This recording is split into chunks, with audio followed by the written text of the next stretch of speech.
नमो तस्स भगवतो अरहतो सम्मा सम्बुद्धस्स नमो तस्स भगवतो अरहतो सम्मा सम्बुद्धस्स नमो तस्स भगवतो अरहतो सम्मा सम्बुद्धस्स बुद्धं शरणं गच्छामि धम्मं शरणं गच्छामि संघं शरणं गच्छामि द्वितीयंपि बुद्धं शरणं गच्छामि द्वितीयंपि धम्मं शरणं गच्छामि द्वितीयंपि संघं शरणं गच्छामि तृतीयंपि बुद्धं शरणं गच्छामि तृतीयंपि धम्मं शरणं गच्छामि तृतीयंपि संघं शरणं गच्छामि पाणातिपाता वेरमणि सिक्खापदं समाधियामि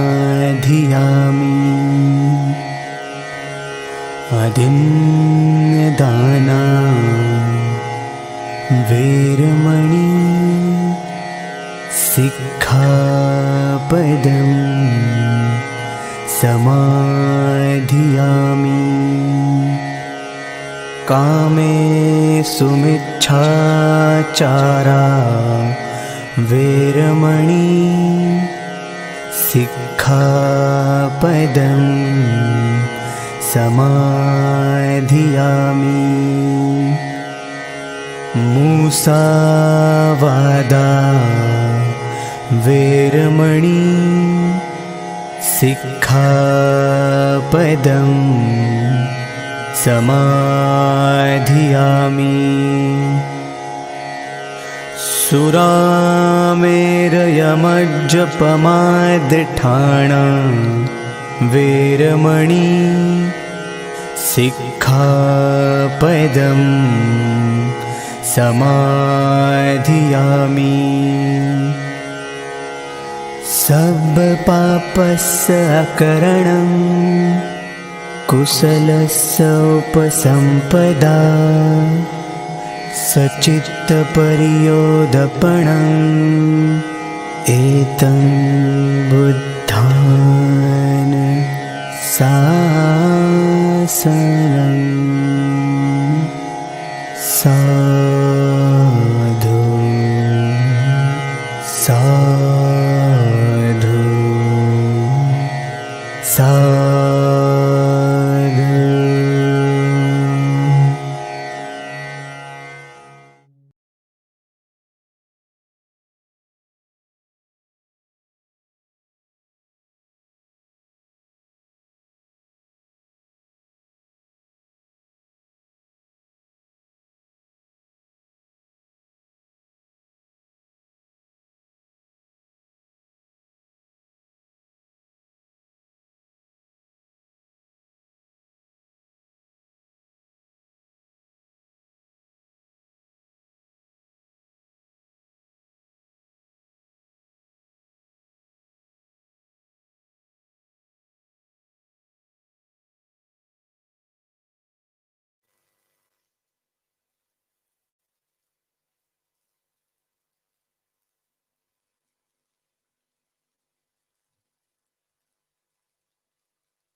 Yes, it's very impressive equipment. Okay, so is the translation right or not? Yeah, okay. Yeah, okay. So welcome, everybody. Yeah, I feel very uncomfortable saying welcome because I just arrived yesterday, but yeah. Welcome today, I should say. Yeah. Yeah, I don't know actually what we're going to talk about, but yeah, because Lama Zopa Rinpoche was a good idea to come here, so that's why I'm here. Because there's already certain incredible teachers in Nalanda, yeah, to teach and to give talk, to give advice. So I feel very uncomfortable sitting here in one way. But Rinpoche asked me to, so that's why I here. So maybe talk a little bit about how life is in a monastery like Sera and Gyume, so the traditional system. Maybe people might have some interest. I don't know. So yeah, maybe talk about that, and then if there's question answers, then maybe then I feel more comfortable to talk about things. Yeah, because yeah, for me in the monastery, I spent what is it, 20 years in Sera and 1 year in Gyume Tantra College. So living in a monastery for 20 years, following the traditional program, I'm one of the yeah, so for me it's not really a big deal. So for me it's not really special or something like that. It was a very kind of period. Yeah, so I said before, yeah, I was just like any other student, I think, in the Netherlands. I studied hydrology, which is kind of mathematics and statistics kind of things in university. And yeah, so maybe same for you people. Certain time of day you start thinking about maybe there's more in life than just having an education and getting a good job, and that's so. Yeah, to start my Buddhist career, so to say, I started in Netherlands, Monastery Institute. Yeah, that's one of the FPT centers, and I had always a bit kind of martial art background, so I went from hardcore taekwondo, where you really, it's kind of quite a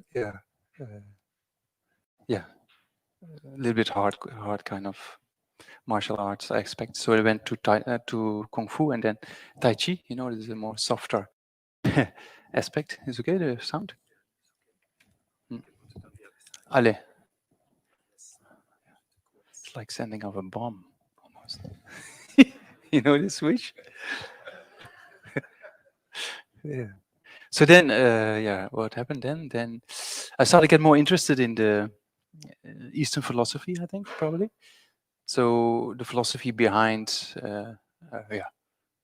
martial arts, and then, so then it became more intense in the sense that I used to go to parties in in one place called Rotterdam. It's kind of a big city.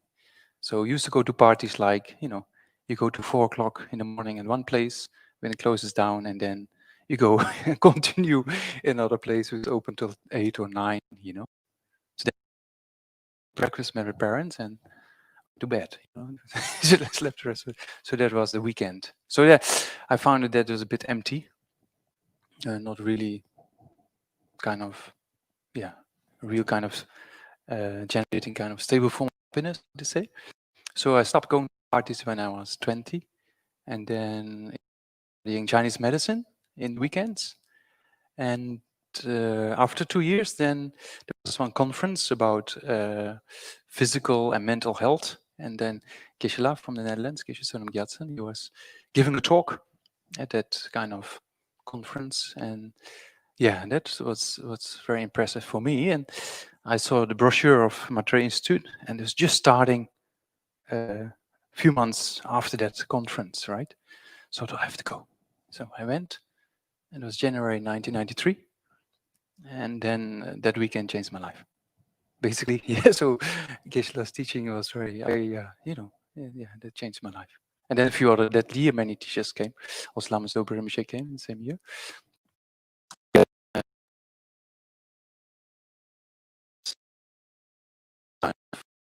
Environmental research.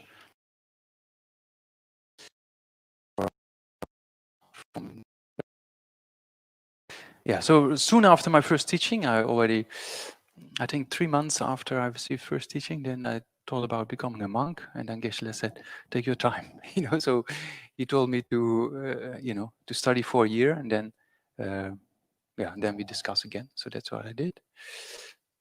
And then, Rinpoche already gave me already the direction to do a traditional thing like Sera. So that's what I did. And 20 years down the line, and now I'm here. No, so I went to Dharmashala, studied Tibetan language, because the big monastic institutions in South India, everything is in Tibetan language, right? The teachings, the debates and discussions, talking with your classmates is all in Tibetan. So you need to know the language. So that's why I stayed in Dharmasala for almost a year. Then I thought I'd do a little bit of profits, of course, if you invest.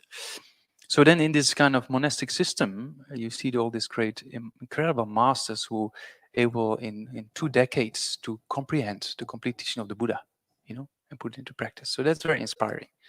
And also people from Tibet without any education, You know, a few of my classmates, they were just walking behind the yaks in Tibet, no education at all, you know. But in a few years, they became kind of really, not really complete scholars, but they could comprehend, you know, the text quite well.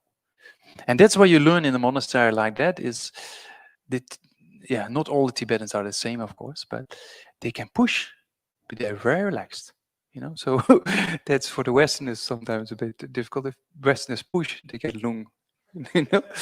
So with the Tibetans, it's so incredible example to see. You learn so much that people can push, but very relaxed. So those days. Also, a few of my own classmates, they got up like 4:30 or something and memorized before the puja starts at 5 or 5:30. Then puja, then you have a whole class, the daily classes, study, memorization. And then debate finishes by 9:30, 10 in the evening, right? And then they have to recite the same material they memorized in the morning, otherwise you forget, you know? So very, very strong determination and hard study, but very relaxed. And that's what you learn a lot living with Tibetans. And then you can produce quite something, you know. If you see our own teachers also, like Lama Zopa Rinpoche, for example, so busy but so relaxed, you know. When he has talks with a person or dedicates time, then sometimes an hour or 2 hours goes just like that, just, you know, time is spent, you know, for a particular purpose. So that's incredible example. And then another example with the Tibetans is they're very good in teasing each other, you know. So you tease each other until the edge, and then when the eye comes up or a person gets angry, then people say, "Hey, you see?" It's a very good system. In the beginning, it's not easy. My roommate was very good at it because you live, yeah, most of the time there's no space for privacy, you know. Especially in the early days, you live with a roommate, and they always go to the end, and then you go to bed at 12 and he goes to bed 12:30 and said, "Oh, you went to sleep." So you wake up again, you know, and then you get a bit agitated. You say, "Oh, what's happening?" You know. So, and in the class, it's the same things. While in the West, people have more inclination to I, me, myself. Is more self-concern is present, you know. Even if you say something nasty about a person, teasing, you know, people get a bit agitated. So there is much more relaxed. That's what you learn a lot, you know. Also the debates, you know, in the West, sometimes discussions can be very, you know, tight views. No, it's not like this, it's like that, you know. And people get really agitated, you know. In the monastery, like when we just started a debate, then again, Umachukala, who was one of the, previous abbots also, of Gyumi as well as Sergi. He used to say, he was like the father, you know, he was taking so much care of his students. And he would always say that you should joke around in debate, have fun. You know, if you joke around and have fun, then agitation doesn't come up, and there's no lung. You know, so and that's why there's always a lot of cracking jokes and having fun. You know, and just even not really harm others, but you know, just take each other through a particular kind of, you know, it's not criticism, but it's like try to check each other out, you know, how people react. So sometimes it goes to the extreme that people who are bald or who are a little bit fat, you know, people joke about it. There's no self-concern. Oh, how did this person say this to me? Not at all. So then one of my classmates was quite big, you know, so we come from the debate and sit down for the gathering of the prayers, right? So he sits down, and then my next classmate says, "Oh, earthquake." And then the person who says, "Oh, earthquake," he was quite bold, you know. So then, you know, this kind of mandala base is like copper, you know, big shining copper. So this fat guy goes over my other classmates who's both on top of his head, Zengambu, like you know. So that's a very interesting way of being very relaxed and no self-concern, you know. That's very inspiring. Yeah, very inspiring. And then, of course, you see all these great masters who have this kind of long-term vision, you know. When you want to dedicate your life to, so here it's about, what is it, 5-year basic, right? And then 7 years master, right? It's like peanuts. No? If you think about lifetimes, it's like nothing. So people think, oh, so long, it's so long, it's too long, I can't do it, you know. But if you think about beginner's lifetime, then what is a few decades of try to put the things into study, it's nothing, So also, when I was in the monastery for many years, then sometimes also I had my doubts, because you want to do something else, because you do this already so long. Something else. So then I went to the President Ganden and Drepung, nice connection with Gela. And he would always say, he would say, you study the best way you can, you try to put it into practice, you do this for a few lifetimes, and realizations come. That's a very striking advice, That's, if you have that mindset, then it's like, then you just keep going, because it's true. Sometimes we think, oh, study, but I want to practice, do retreat, We see this study and retreat as two different things, but actually it's not. If you do, Lama Tsongkhapa realized emptiness by reading Buddha Palita, That's why Lama Tsongkhapa realized emptiness eventually. Of course, he was studying a lot before. Then he did his retreat of huge accumulation of merit, purification, seeing the Guru as non-dual with the deity, make strong supplications, and reading the great text. And by reading the text, just sitting, contemplate, read, contemplate, then realize emptiness, So many people always think like, oh, I've studied enough. For me, same thing. I was just a monk. I thought, no Tibetan, come on. I just do everything and, do very short study and then go for a retreat. But then my teachers told me something else. So that's why I ended up in another direction. But that's true. I mean, some people think that because if you read a text and you analyze, and the more you study, because all the 5 texts we study is basically for us to understand the Lamrim, right? Because we hear, because we want, either according to either of the 3 scopes of the Lamrim, we want to produce some kind of insights or experience or later on realization. So that's why we're here, right? That's why we study, to get the realization of a stage of part enlightenment. So the more you study, the more you read the Lamrim in a total different way. I mean, I don't say that I can read properly now. I see how I read Lamrim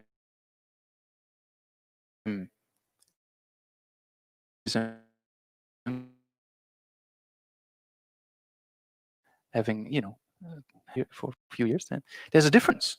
If you read a page and you have studied a little bit, you can think, oh, just stick to that and that together. Just read lightly. In the early days, it was like a novel.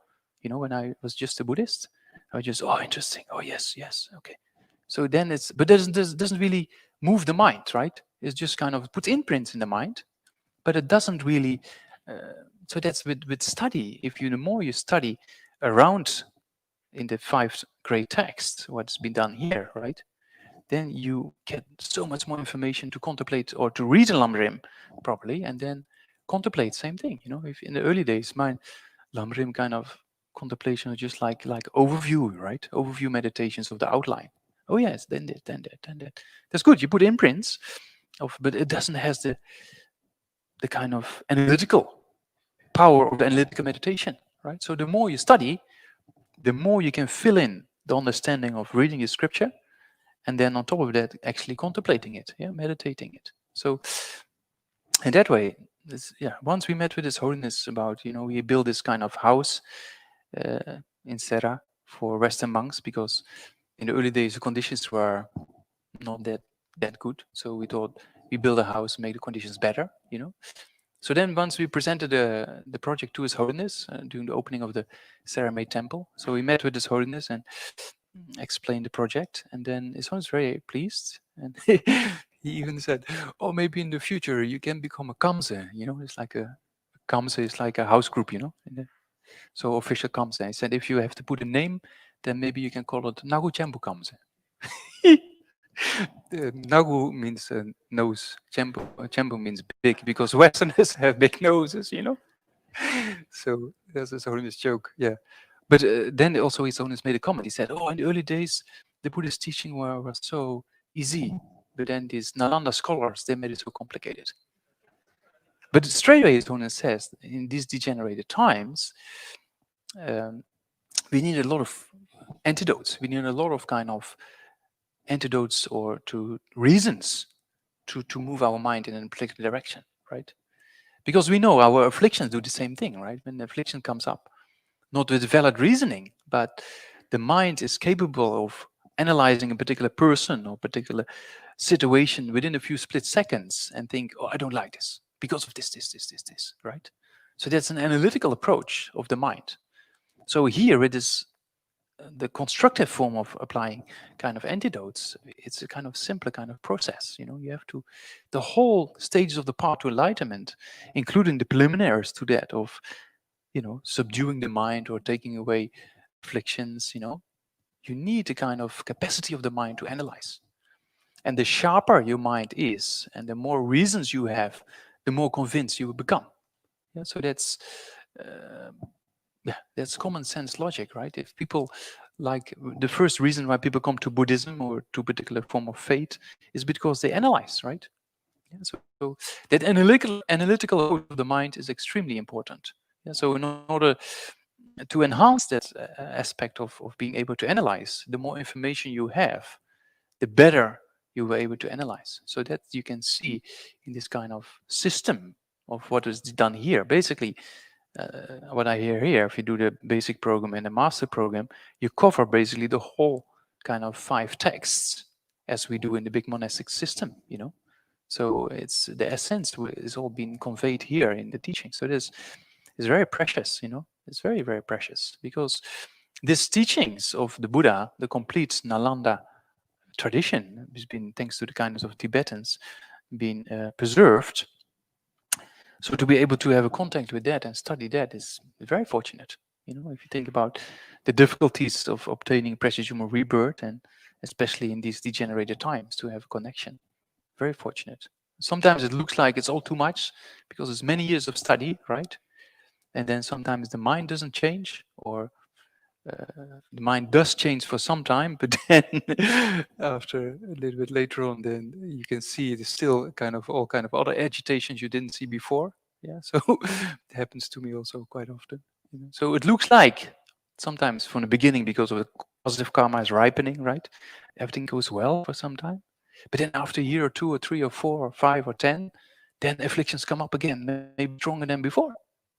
And that's the reason is that first meeting the Dharma, some positive karma ripens, right? So by the power of positive karma ripening at that time, because of the virtue, the result of virtue is happiness, and then a little bit of capacity to be in control over the mind, or afflictions, they become a bit less. That can happen in the beginning, and then after a few years, because that's from the power of karma, right? That the mind gets a little bit subdued, or looks like to be subdued.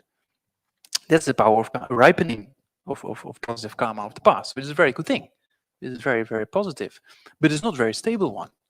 The real stable one of training the mind is by study, contemplation, and meditation, right? That produces the real kind of stable mind of being subdued, right? So that we have to understand also, because sometimes it looks like if we don't invest in those aspects well enough, then sometimes the mind gets a bit better, but later on afflictions come back again, or sometimes stronger than before. It's very funny to see, So that's a sign we just have to continue. Some people just think it's all so much, but if you think just like what I said, 10 years of study, or what is it, 12, right?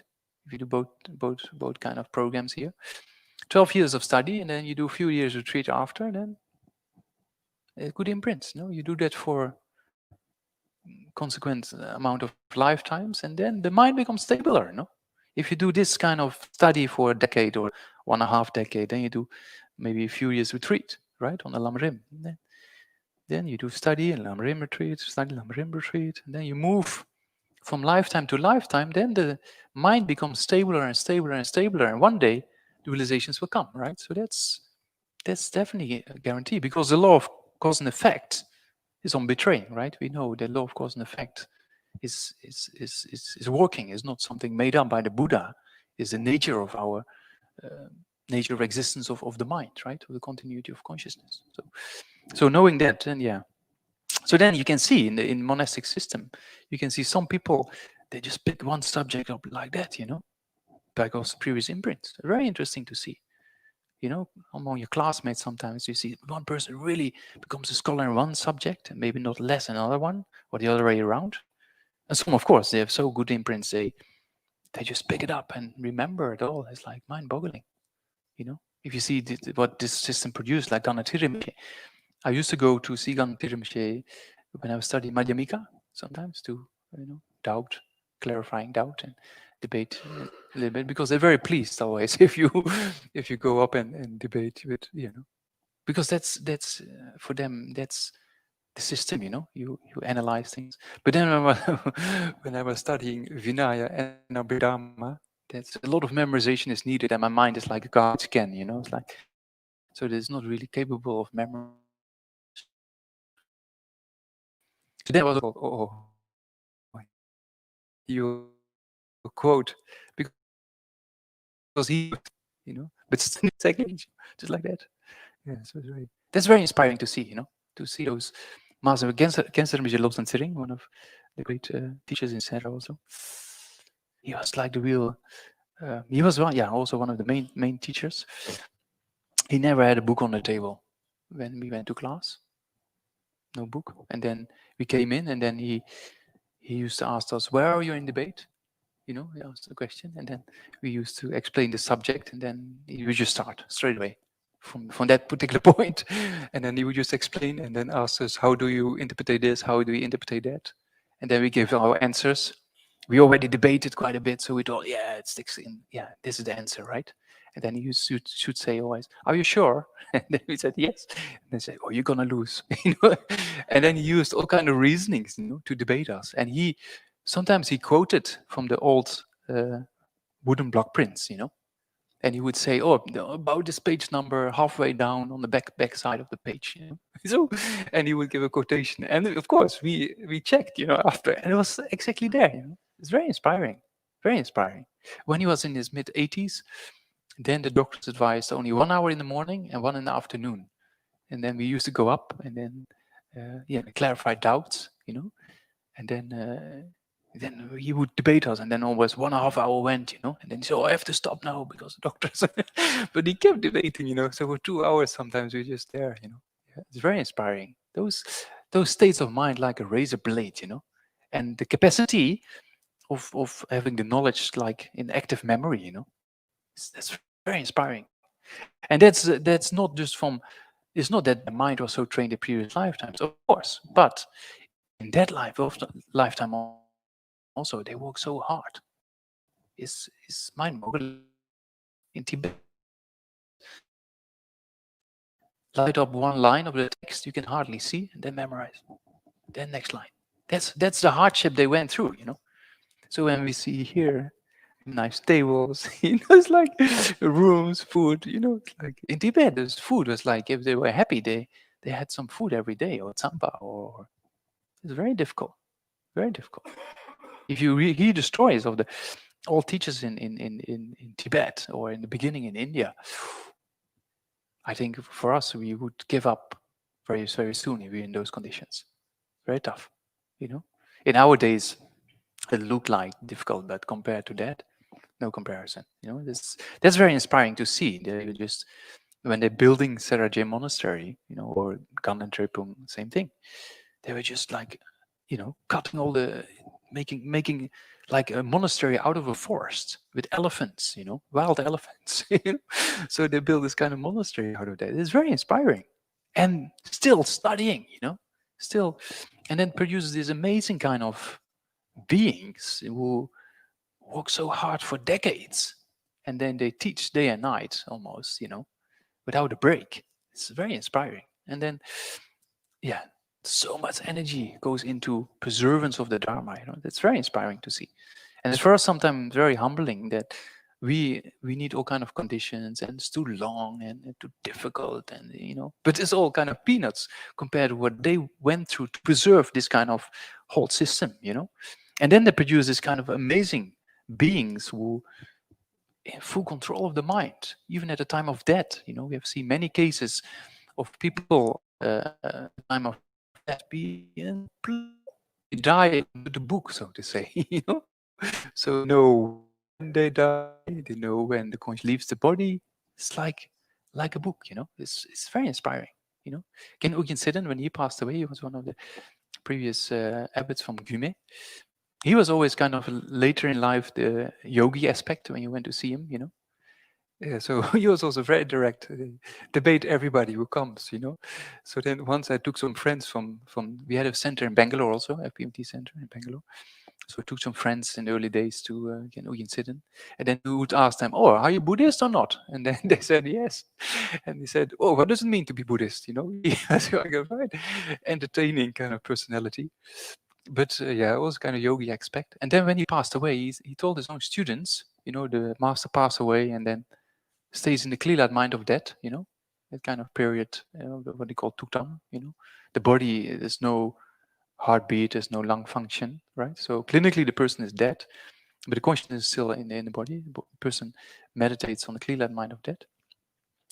And then again, Ujin Sitten said before to his students, don't worry, I know it's a lot of work for you when I die, because they have to do all kind of pujas, 24 hours, and they do shifts, it's very busy, and then on top of the already busy schedule of the monastery, So they said, oh, I won't stay more than 7 days, So, and then exactly after the 7 days, the consciousness left the body, it's like, and in Gyume at Tantra College, where we stayed for 1 year, many examples of monks who just, you don't expect, just a normal monk who you see walking in the field or something like that, and not really a scholar type, or, and then a few months before the person dies, not sells, gives away all his possessions, gives all his offerings to the monastery, to his teachers, and then passes away like that. Very interesting. There was also one case of a monk who gave everything away and didn't die. So he's just waiting there. Yeah. So those, things. But yeah, it's very, general speaking, very inspiring to see. Very inspiring place. Gyume Tantra College, you only, you study more or less. In Sera, you study, or Ganden and Drepung or such, like here also. You do more similar, mainly sutra system, right? And then in Gyume you do tantric. If you go to, now it's getting better, but yeah, the Gyume is like you go back 20 years in time. So then also, it's very good for the ego, because then you not live with one roommate, but we had 7 roommate in like bed to bed, and then half the table is yours, and there's not a bed there, so half table is his, and then your bed is your sleeping place, your bed is your study place, and then sit because in the center we had a little bit empty space on the floor, and there was our our casa, our dining place, in pity, you're in pity, we just had kind of, because nobody cared much, so we just had kind of not tables, but just had a cardboard box, just took from the shop, and there was a table for put the book on for the pity, for the class. Yeah, and you see our kitchen. There's like a shoe kind of rack. And we had one rat who was living in the kitchen. Sometimes came inside also. Anyway, so yeah, but that's amazing. Yeah, so you can see that system. That's for us very good to know that this whole system, including all the oral transmissions, it's still there. So we don't know how long it's gonna last. If you think about death and impermanence, and the rareness of precious human rebirth, now at the moment, we're so fortunate.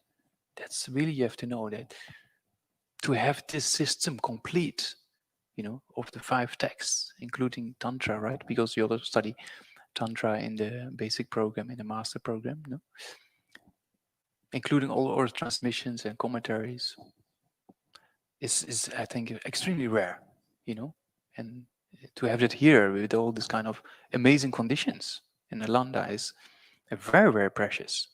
If you really realize that preciousness, then you really take the essence, that's because in the past maybe very difficult conditions, very difficult. In the future, there's degeneration happening everywhere, so we don't know how long it's going to last. So then if we have now the opportunity, we should take take everything that's possible out of that. Then the imprints are planted, then they come to ripening one day, right? So even in future lifetimes it becomes a bit more difficult, but the imprints are there. So then that's an incredible opportunity. Yeah, so that's a kind of a pep talk, maybe.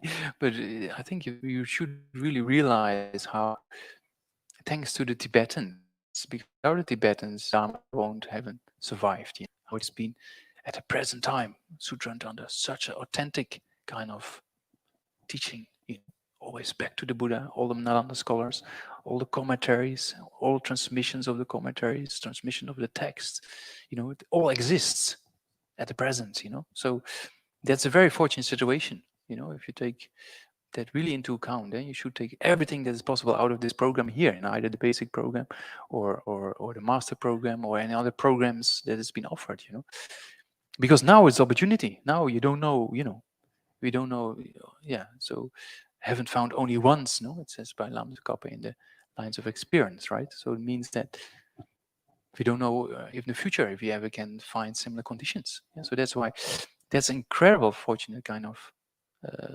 situation we have to have this kind of complete tradition. Yeah, and if you do study well, then the Lamrim becomes so much more advanced, right? If the Lamrim becomes more advanced, then the mind starts to move. Yeah, so that's also amazing of these kind of programs that within FPMT, thanks to the guidance of Lama Zopa Rinpoche, there's such much emphasis also on practical aspects, right? Because study itself is not enough, right? Study we have to do, but if you lack the accumulation of merit and the purification, then of course some knowledge will come, but the realization's very difficult. That's why Lama Tsongkhapa, when he saw Manjushri, I mean, he saw Manjushri not like in a dream or like with his mental consciousness, no, like we see you and me, right? So he was quite probably a very pure consciousness, right? And then the text he composed, if you see what he composed already when he's in his 20s, commentaries on Abhishek Malankara, is incredible. But then still, he didn't have the correct view, when he asked Manjushri. He said, what is it? Prasangika or Yogacharya? And then Manjushri said, neither, right? And they said, what do I have to do? So then Manjushri said, go and retreat after having studied, right? So first study the great texts the best way you can, get a good basis, because that prepares. Many people want to go into retreat too early. Also in the monastery, you can see most lamas, even Kushchödar Rinpoche, who was like, he showed the aspect of, he actually, in 13, 14 years, he became a top scholar. Incredible. He memorized texts like Geshe Setcheng, this what's called Geshe Setcheng, Golden Garland, right? Yeah, Lama Tsongkhapa. It's like 2 books, right? He memorized. in order to, on top of all the other things. And he did a 19-year retreat without 1 book, only with a mala, That's very impressive. So he was a great example of a person who studied the classical texts and did a long retreat. But then when he was teaching in a monastery, the monks want to generate some renunciation halfway through the program and said, oh, on the retreat. He said, no, finish studies first. Very interesting. Yeah, I also had the same wish. I was finishing Madhyamika. And one of my classmates, very good debater, we were very good friends. Also, after debate, sometimes we would sit down together, in this courtyard and then talk how the kakcha, the object refutation appears, Very interesting discussions we had. And he was going in retreat. He said, are you coming? I said, I have to get permission from my teachers, otherwise I don't go. So we went to Lama Zopa Rinpoche, and I had so many reasons ready. Like now it's time I study Madhyamika and Vinaya Abhidhamma. You study by yourself, and all those reasons I had just lined up. So I went to see Rinpoche, and then Rinpoche said, listening, and then he said, "Don't you have to study Abhidhamma and Vinaya?" So there was it. That's the end of the story. So, but thanks to that, actually, thanks to incredible advice, because to do the whole thing is, I think, very beneficial. Yeah.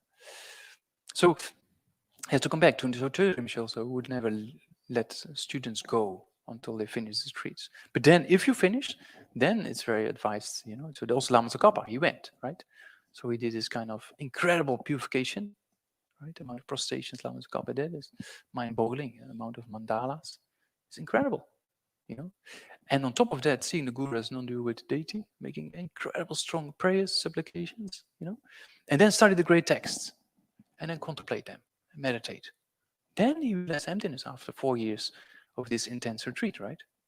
So that's that's the combination of because if you study well, on a regular basis, and you do your best, you put all these seeds in your mind, right, of the whole path to enlightenment constantly.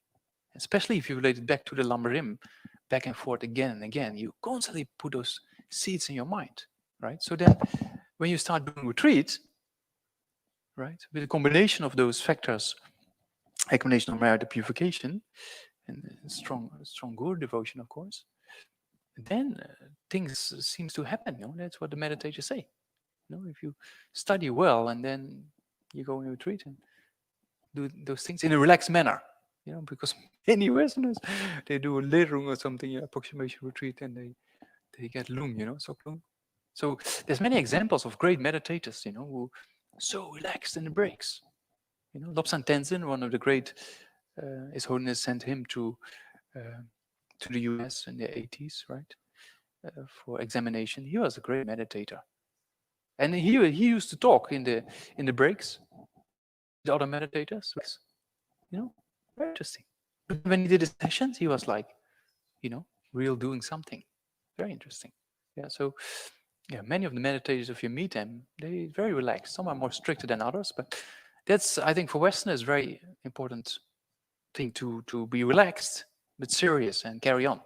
Because if the mind is relaxed, it's much easier to think about the Dharma. It's much easier to meditate, right? If the mind is too tight, and things don't go, things don't move, It's like the string, right? The Buddha showed the aspect of tuning the string, not too tight and not too loose, right? So that's, I think, especially for Westerners, very important to and you just think about lifetimes. That's this. No, I want to know this life and study and then have the realization. Now, that's not going to work. So if you there's this long. That's what you see with these masters. They have this long-term view. They think about lifetimes. So if you think like that, you study for a decade or two, right? You meditate. So that's the kinds of Lama Zopa Rinpoche within this organization and the study programs, that you also have to commit yourself to, purification practices, or, if you want to graduate from a particular program, or I think it's 1 year retreat, right? Master program, 1 year Lama Rim retreat. So that's amazing, If you combine it with preliminary practices and do Lama Rim for a year, it's amazing. Then the mind definitely is going to change. Yeah? Not that you get realizations, but in retreat, you will see that the feeling of the Lam Rim becomes much more intense. There's not a realization, but something will happen. Of course, you come out of retreat, and then it looks like you leave everything where you were doing retreat behind. Sometimes it happens like that. Or we do a retreat here sometimes, right? And then you come out of the retreat, and then it looks like everything you acquired, you left on the meditation cushion. So that's looks like that sometimes, but the seeds are planted, right? The imprints of the contemplations are there. So the next time you do it, it will come up easier.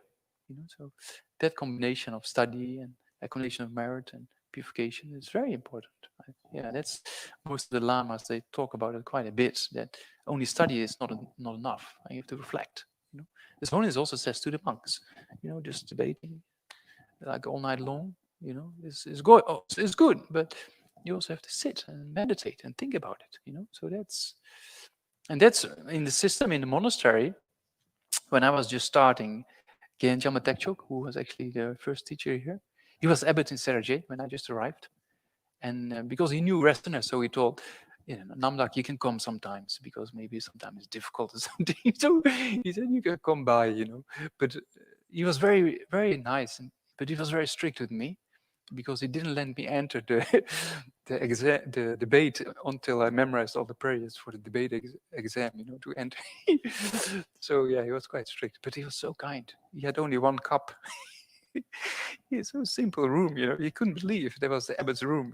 Now it's changed, So there was like a room, maybe from here to the wall, maybe like that, It was his room. And then all the kids were here in the hall. And then there was a typewriter there in a door, it was the office, Venerable Steve. He was the secretary at that time. Yeah, and then he came once, and then he said, "Oh, EFT here," and he gave his own cup to me because he only had one cup. Yeah, so it's a very amazing time. Yeah. So why did I tell this story? I don't know. Yeah, so there was a beginning in Sera to see this kind of incredible examples of these masters who show kind of the results of this kind of, of this program, what you also have here in a maybe more condensed way. But if I see what has been studied over the two programs, you cover all the material, right? Yeah. So it's a very well designed program. So we should be feel fortunate that you have this opportunity to study the whole Buddhist teaching, in a very undegenerated stage with all the commentaries available, and now many things are translated as well, so that's very, very precious. And then on top of that, doing these kind of retreats and try to change the mind with the Lamrim, and that's, if you combine it with initially with preliminary practices and maybe later on with some slowly a little bit of tantra, a little bit feel, because that's also true. Though if you start interest in the grounds and paths, and later on in the master program, Genjampel will teach the 2 stages of Gyusamaja, right, of Akushera Gyatso commentary. Very inspiring, very inspiring. Because if then you see actually in those texts, what we studied in Gyumitanda College, how actually you are bound in samsara by the power of, the ordinary mind and the ordinary subtle wind and subtle mind. It's very interesting to explain the 12 links of dependent origination according to Haisho Tantra. It's so much more subtle than the sutra system, And then to get out of that, how to achieve the bodies of a Buddha. That's in the tantric system. So amazing, being explained, So that's what's going to happen when next year, right? Yeah, Gelaus just told me that he was reading the text already. Yeah, so that's very inspiring. That in Gyumitanda College, so that's also you have here, right? In Gyumitanda College, you do the same thing. And another thing maybe important to know is to do prayers together and pujas. That's also very important, I think. Here we do on a regular basis, right? Yeah. So in a monastery, especially in Tibet, there was more, from point of view of time, more time spent in prayers together than actually studying and debating. Now it's more debate, but in Tibet, because it's a kind of an incredible way for accumulation of merit and purification, especially in a group. It's very powerful. So when I was just in the monastery, and my memorization was like not very good. So then I went to see Genjampa Tekchok, and I said, so many pujas, and Westerner, in the Western you always think, oh, maybe I have to do this, They said, no, you go. But then instead of, if you don't know the prayers, you just meditate on Lamrim, right? So it's amazing kind of advice. So doing prayers together, and then later on you memorize and you learn, and then Tara prayers. If you see the amount of Tara prayers and Heart Sutra they recite on a daily basis, it's a lot. Why do we do that in the monasteries? Because now things are quite okay, right? But obstacles can come, and those obstacles, we are not clairvoyant, right? I mean, I'm not, I don't know about you, but we don't know when those obstacles come. So for that purpose, to prevent them from coming, so much emphasis is being put in reciting Tara prayers and Heart Sutra. So also that's a bit lacking, I think, in the West. To be honest, because people think, first study and study.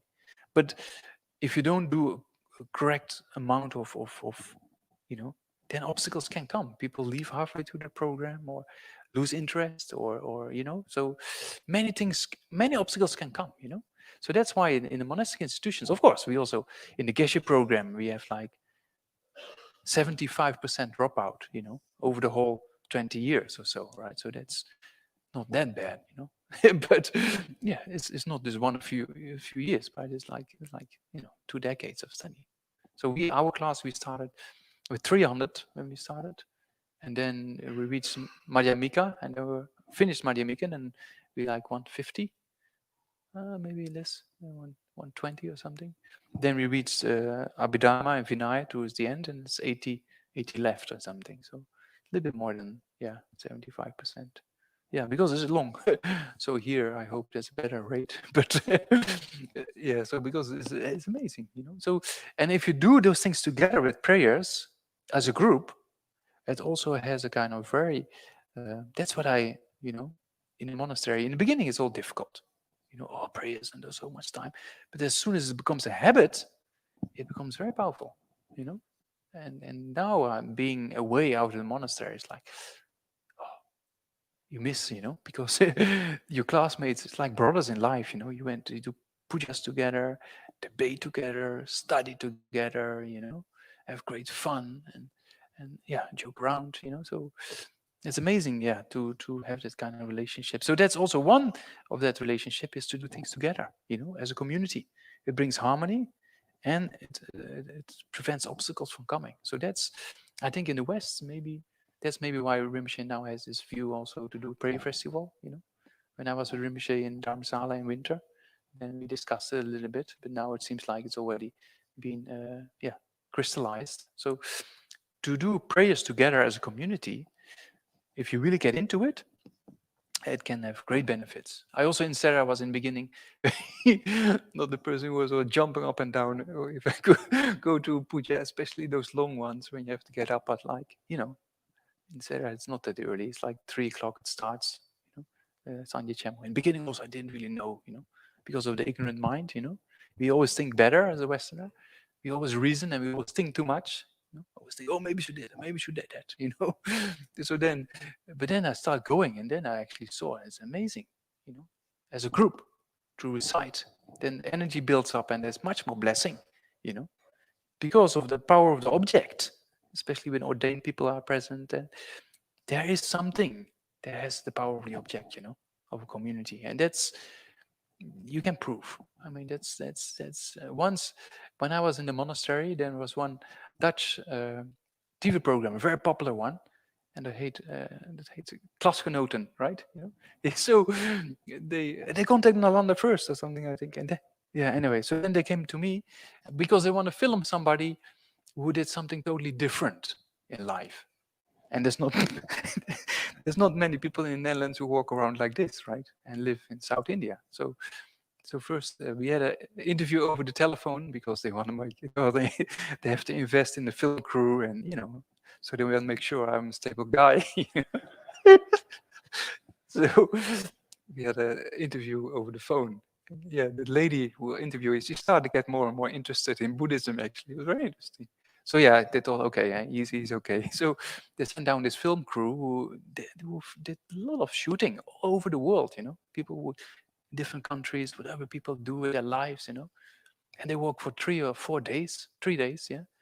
From early morning to the puja, everything. It was so busy. And then they just cut it down to, what is it, 10 minutes or something, you know.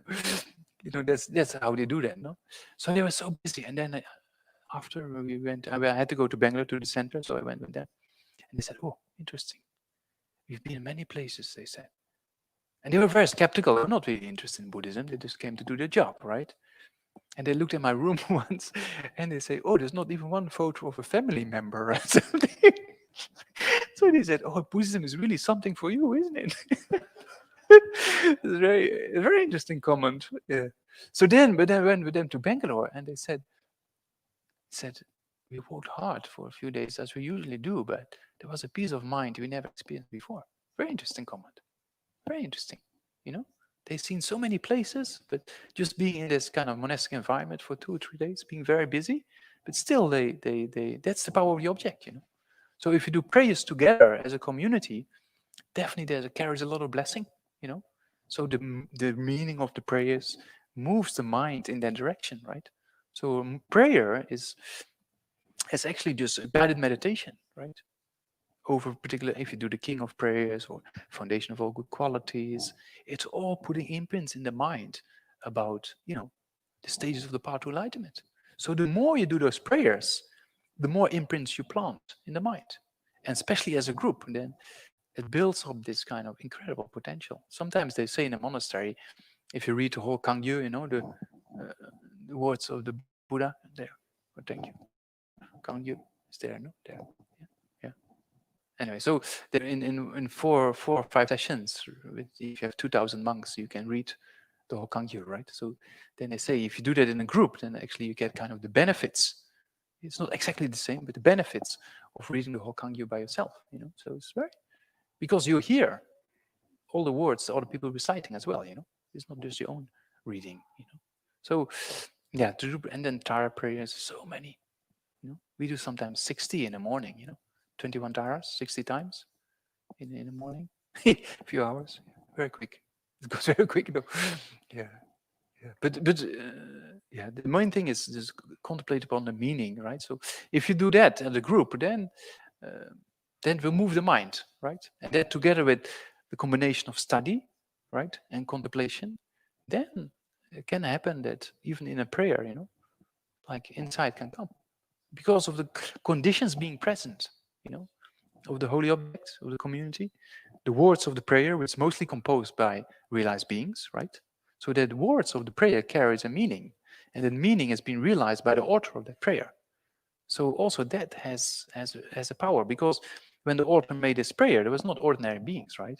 So they made a prayer, whoever reads this prayer may generate the realization of what it means, right? So by those conditions together of the object of the community, the power of the words of the prayer, the power of the blessing of the author, right? Your own contemplation, it becomes a perfect kind of condition for generating insights or moving the mind, So yeah, so that's maybe something in the West, maybe a little bit more. So now maybe that's coming with a new idea of prayer festival or gathering for prayers together.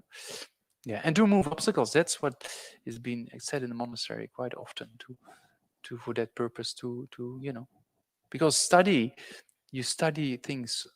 We have so much negative karma created in the past, right? And that can come ripening if we don't have the right conditions. So we've done all kind of things. So that karma is sitting there, right? It's not gone, it's sitting there. So it just needs conditions to ripen. So with these kind of prayers, you can prevent those conditions from coming into being. And then on the long term, you purify that by the power of purification practices whatsoever. So yeah, that can be of great benefit. Yeah. Yeah, so that's a little bit, I think, what I was planning to talk about. Maybe questions is better, if there's any questions. Or, I don't know. People like to hear something else, not a story. Huh? Yeah?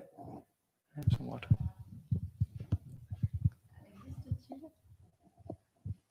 Can I speak in French? Yes, then if somebody can translate for me, then I can answer. Existe-t-il une prière comme Tonglen pour prendre toute la souffrance des êtres, en fait, pour pouvoir les sauver?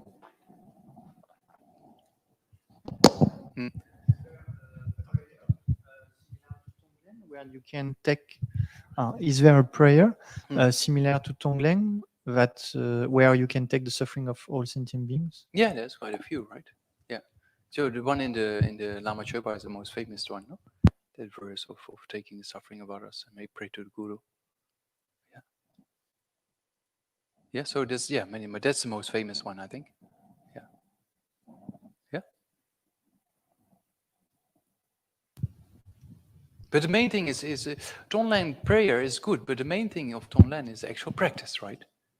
Yeah, so a prayer enhances that practice, or a prayer helps you to reflect. So if you read through the prayer, it becomes kind of, a prayer is more like an overview meditation, right?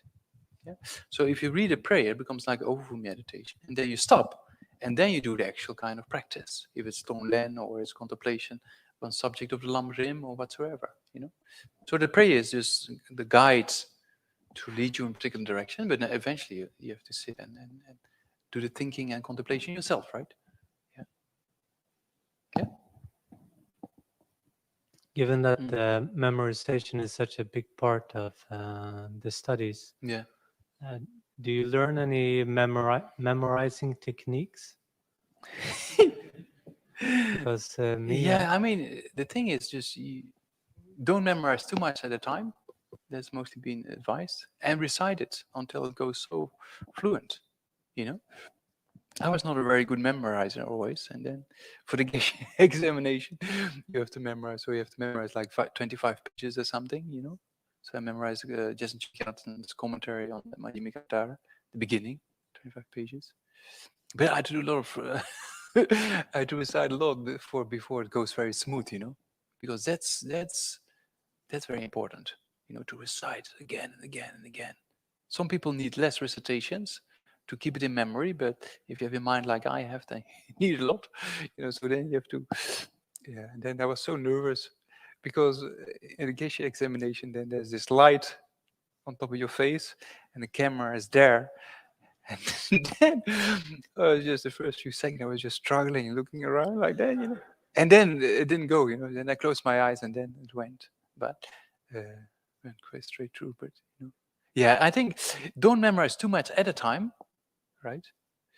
And of course, do the practices of Arapatsa, you know, Manjushri, practice of Manjushri, especially reciting Arapatsa, you know, the D syllable. That's. And then don't memorize too much at a time, and then recite in the evening, you know, or later in the day to make sure it's in memory, you know.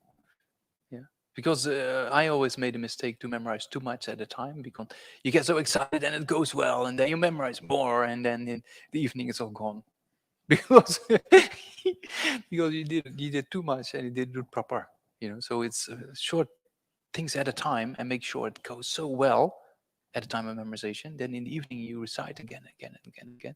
That's fluent without thinking. It just goes like a tape recorder, you know, or MP3 player, you know.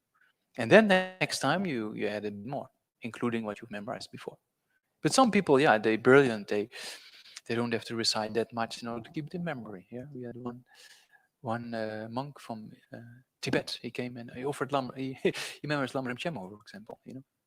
Amsakawa's great exposition of states of path to alignment is like, you know, in English it's like 3 volumes, you know. So some people, they have like 600 or 700 pages in active memory. Yeah, it's possible. But yeah.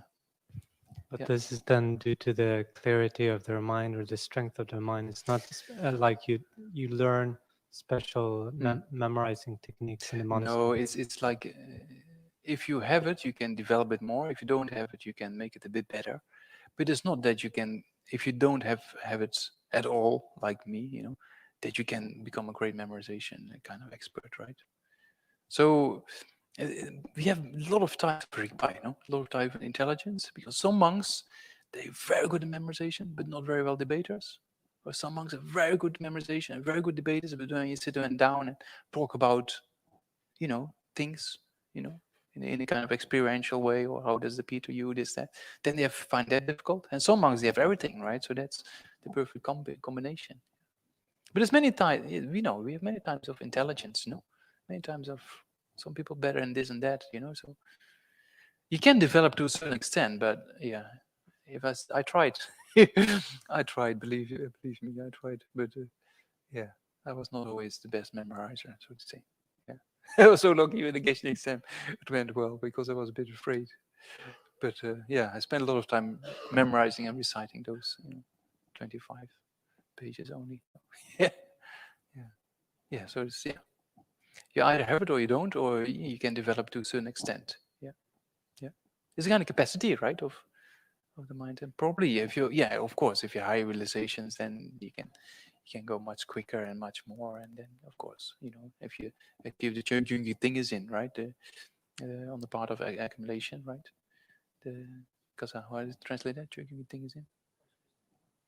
Yeah, on this, then you remember all those things, right, what you have heard before and everything. So then it becomes easier. But until then, it needs a lot of effort. Yeah. Yeah.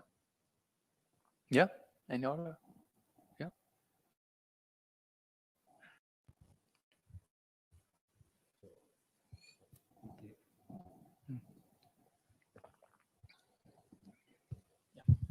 So you mentioned the Tibetans, they work very hard, but they stay relaxed. Yeah. And we Westerners, we do a little bit and then we get very tired. Yeah.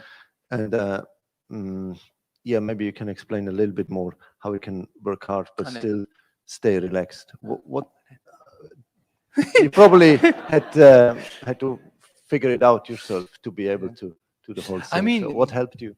Don't have too many expectations. Have a long-term view, right? And take step at a time, one step at a time. Because sometimes you want to understand the whole text, right? But you do only like 1 page a day or something, or one thing at a time, and then you just think about it and puts imprints in the mind. Then you go to the next one, you know. So it's a mental attitude, you know. It's like having maybe too many expectations, wanting things, do things too quick, you know. And probably a little bit of self-concern probably plays a role, I think, you know, because Tibetans, what I said before, they don't have this kind of, they have less ego, you know, much less, because they tease each other about, oh, you're getting angry, and the person who is most uptight in the class, he's always the center of attention, you know. So they always try to get him, you know, because that's the whole culture. And His Holiness does the same thing. He teases people all the time, you know. So that's a kind of, that makes the mind so relaxed, because then the ego just goes, you know. It doesn't matter if I don't understand this, or, you know, it's like, there's no big deal. And in debate, every day is like an examination, you know. So it's very good for the ego, because sometimes you think, oh, now I know it. And then you sit, tamja, you sit, and then somebody else debates you. And he just fires you down, and you know, you just get one after the other or something like that. So that means you contradict yourself, or you don't really understand as you thought you understood, you know. So that's very humbling to have this kind of, and that's also a lot of to do with the ego, I think. Yeah, Westerns are more, you know, maybe, I don't know. I mean, Western culture in general that's much more concerned about me, myself, and I, you know, compared to Eastern culture, I think. Yeah. So, but I think the main thing is long-term view. Try to, you know, do things one step at a time, not too many expectations. And it doesn't matter if you once or twice don't really understand it, or your mind doesn't go as you was planning to go. Just keep going, right? That's because if you give up, then you go back to old habits, and it's not going to be better, right? So sometimes it's kind of, and obstacles are temporary. You know, sometimes things go less good as before, but there's also temporary, right? There's an end to that, you know. So there's a nature of impermanence. Yeah. So just keep going, and try to have a long-term view. I think that's also with Westerners lacking. You know, we're very short-sighted. You know, if you think about lifetimes, right? Then to do well or not that well, but you do your best, then that's not a big deal, right? Yeah, so that's, I think, that's what Ganden and Drepung always gave me the advice. It's very, very beneficial, very helpful. Yeah, because the longer, it says in the Kadamba teachings, if you have this kind of vast view, right, and make plans, but very relaxed, so then you move forward. Yeah. So, and enjoy, So if you do retreats, don't force yourself to make too strict or something, or people, I have to be in silence, I have to do this, and only this food, and only that, and then that's not going to work. We have to know our own capacities, right? So I remember the first retreat I did, also I got loom, but that was just 1990, or was it 94, something like that. But then I learned so much, and after retreat, maybe too relaxed, but then the mind is very happy, then it's no problem. Yeah, then, because if the mind is happy, if you relax, then it's much easier to push. It's much easier to read Lamrim, to think about it. And one of my secrets, talk to yourself. Yeah, sometimes I also talk to myself. It keeps my mind happy. Some people think but what to do? It's like, just that's all those. There's a few techniques to keep the mind in a kind of relaxed manner.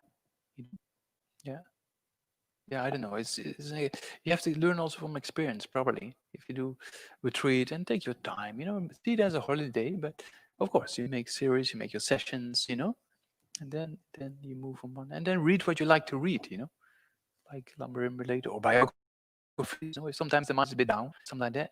Then read biography, very inspiring biographies about masters of the past and how much hardship they went through, think about it. Then what we go through is just peanuts. When we were in Gume, it's like we had to start pujas sometimes at 2:30, 3 o'clock. And then we had 12-hour pujas, right? With a few breaks. And then sometimes debate, and then in the evening, and pity after debate. Yeah, debate finished at 7:30. Then we had pity your class, right? After to 9 o'clock. And tomorrow again, we have to sit 12 hours there in the puja. But if you just, think, okay, that's part of, the system. And, because sometimes also we Westerners, we incline to think too much, Oh, maybe it's too much. And I want to do things differently. And in the monastery, or like what you have here, if you just dedicate from the beginning, and that's your intention or your motivation makes a big difference. If you from the beginning say, okay, I'm going to do this, I'm going to commit myself to whatever has been asked for, and don't think about it too much, because I believe the system works. If you have that mindset, it goes very smooth.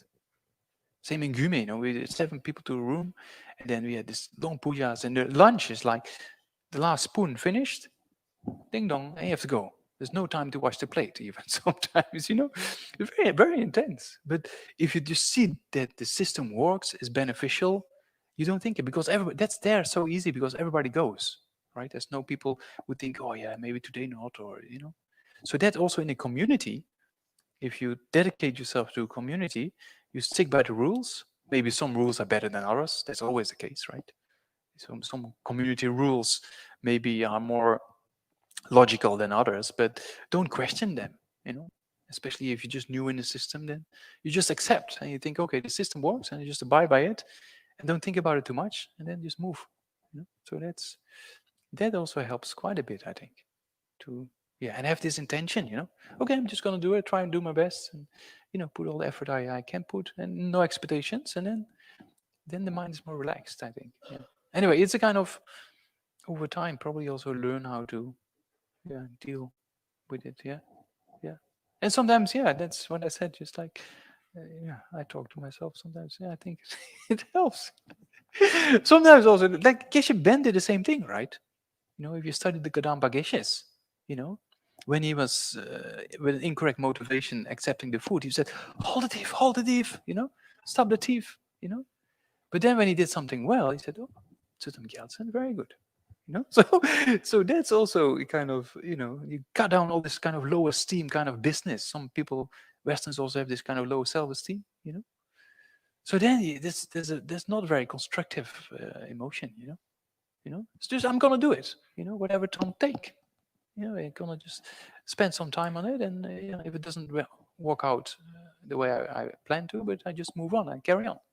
That's I think a very good intention.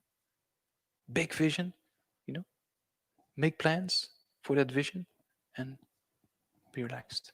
That's Kadamba advice. No, it's very important. Right? Yeah.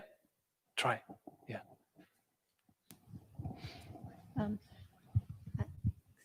I was wondering, when you look back at the time you were partying, etc., in Rotterdam. You're interested in that? Yeah.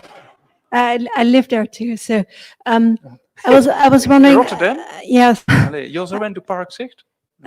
Yeah, I know about it. I was in Euseling, and there was a Dutch guy in Euseling, and we went for a walk the first day, and then we talked about our past, and we went to the same place, also Park Zicht. Yeah. Interesting. Anyway, sorry. Yeah, I was just wondering how you would perceive that time right now. Was it like a waste of time, or did you feel that you learned something, or whatever? I don't know. The whole time, or the time only there in dancing all night long kind of thing?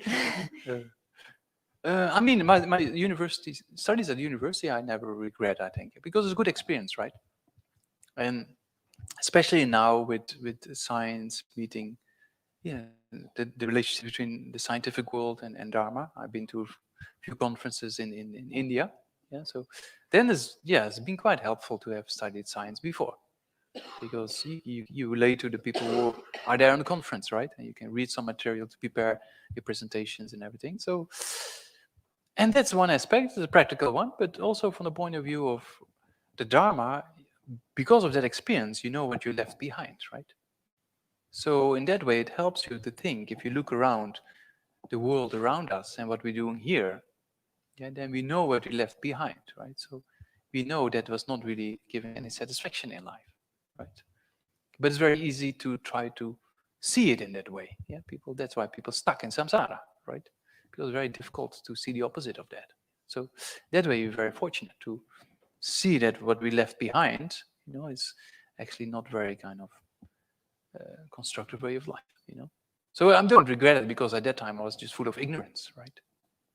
So the words of the Dharma only reached my ear when I was 23. You know, so before that there was no, yeah.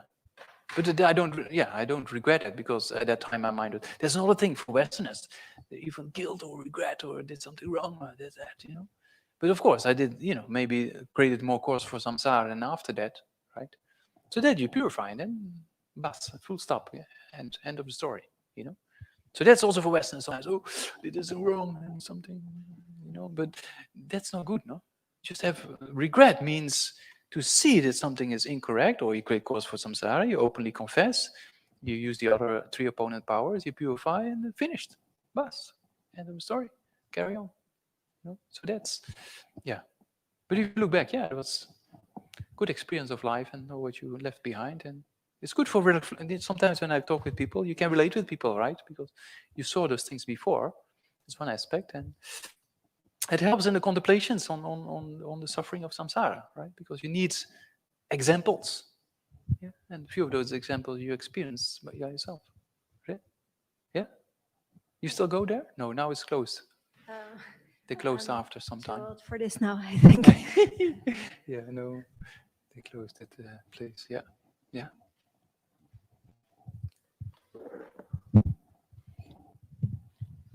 You mentioned before that you had times you had doubts Doubts about the system.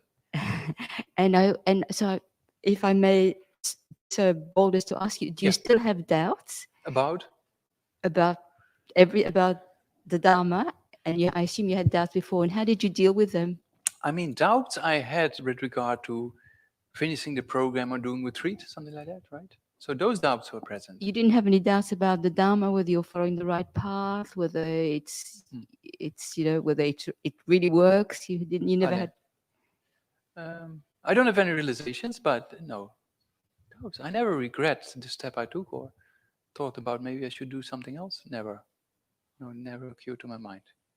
Yeah, did you doubt about being at Sera ever? That maybe you were I mean, of course, sometimes I want to do retreat instead, kind of thing. But then, and of course, sometimes when things are difficult, right, the mind gets a bit negative and they all kind of start thinking about things. But then I always was just reasoning myself. I thought, what else to do? You know, where are you gonna go? What are you gonna do?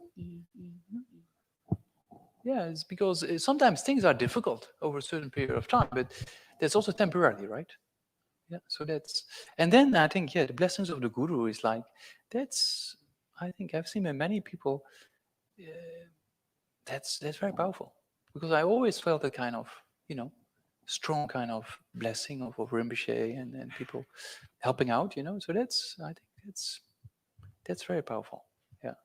And I've seen people in retreat with, with difficulties, but with Guru devotion, and yeah, that's, I think, a real important thing, yeah.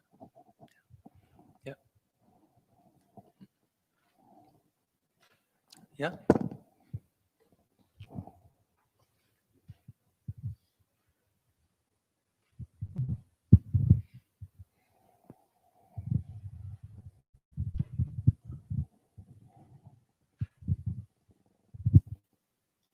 I'm wondering how learning of by heart so many texts and debating so much influences or your concentrative and analytical meditation. I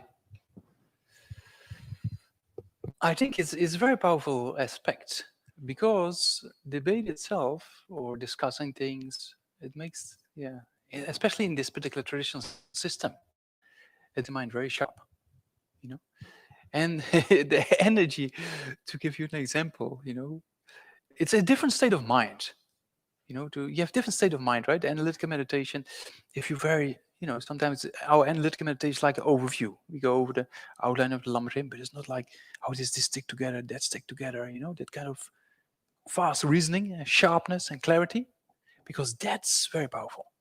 You know, if you do analytical meditation, and the more you've studied, and the more you actually think from different angles, it becomes very powerful, right? The analytical approach. And sometimes you can see in the debate it goes to extreme, that actually it's very interesting. If you really have, for example, two people debating you, it's sometimes a bit like a sport, you know. But the teachers, they say it's effort that plays a role here. It's not kind of competition, you know, because effort meaning you have to know the scripture. So sometimes you tell your classmate, okay, we don't have much time. You study this commentary, I study this one, and we debate tonight, you know. So that's a kind of energy builds up, you know. And then sometimes it's like you have seen things stick together, and then sometimes one person debating you here, one debating you here. It's like a chess game, you know. You play chess to two people, you know. So you give him question, here question, and then if you really train your mind, the mind can become very, very clarity comes and sharpness comes, you know. Especially when it goes well. If it does go well, then it's kind of, yeah, then you give an interpretation to avoid something, a contradiction or something like that. But sometimes it's very interesting if you prepared well and the person also prepared well, you actually come to nice insights, you know.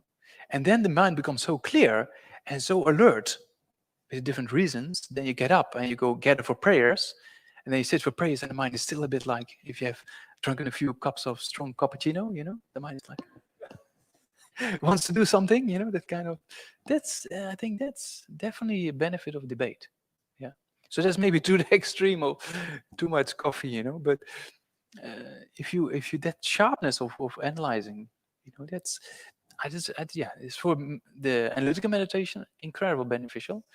And also for question and answer sessions I've seen, you know, because I've done a few introduction courses in Dharamsala, you know, where you have people from all kind of backgrounds, and they're all new to the Dharma, and some people very skeptical and not interested, but you know, they like the scene, and you know, they oh wow, I can tell my friends I did a course on Buddhism, you know, so they come there and they have very skeptical questions. But then you don't act as kind of, because in debate everything is like a play, right? So you just joke with them around and give them some reasons to think about, and then the whole attitude changes. So that's also a very beneficial aspect of, you know, discussing things in a very relaxed manner and giving people, you don't know the answers straight away, but at least you can give people reasons to think about, you know. Yeah, so in that way it's been very beneficial. Yeah. And as I see, you know, if you see our teachers, it's like the way the whole system is like that. Like Ken Lobsang sitting, he would never explain a subject we haven't studied or we haven't debated before. He would never explain. If you ask how to stick this together, then he said, did you debate it already? And then we said, not yet. He said, oh, I don't know. Then you just say, I don't know. And come back after you study debate. Because then you get a general kind of picture of the study. Yeah, so that's also important. Before you go to class, you have to study, right? Because if you study well before going, you have the general outline of the text, and you can focus upon the details, you know. So that's, you see in this system being extremely important. They will never explain something you haven't debated yet or studied. So that's very kind of emphasis on self-study before getting the explanation, or memorizing the text without even knowing what it's all about. You know, you memorize the text, then you study it, then you debate it, then you get the teachings on it, you know, and then it's that combination of yeah, that makes it a very powerful tool to analyze. Yeah. But in order to debate well, yeah, then you have to invest for quite some time in the kind of, you know, to get real the benefits out of it, right? But similar way in the West, we have these discussions, and make sure you study well before you go to class. Those things are very important. Because if you go to class, I saw, but sometimes when you're not really prepared or you were busy with something else and you couldn't study, and you go to class and you don't get much.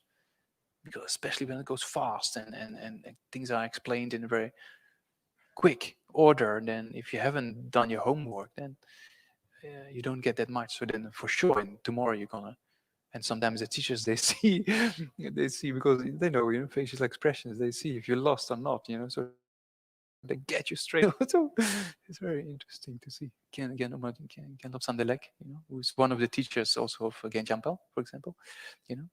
So he also in class, he used to keep track. He's like was a father, you know. He used to keep track of who's sick and what's happening and what everybody was memorizing and where they are in the memorization. He was trying to direct in class, you know. Why are you now in memorization? Oh, still at that page. You know, it's like, he was really kind of, yeah, keeping track of everybody. Yeah. Yeah, but the system is slightly different, but I think that importance of analyzing and discussion, and, you know, study well before going to class, those things very important.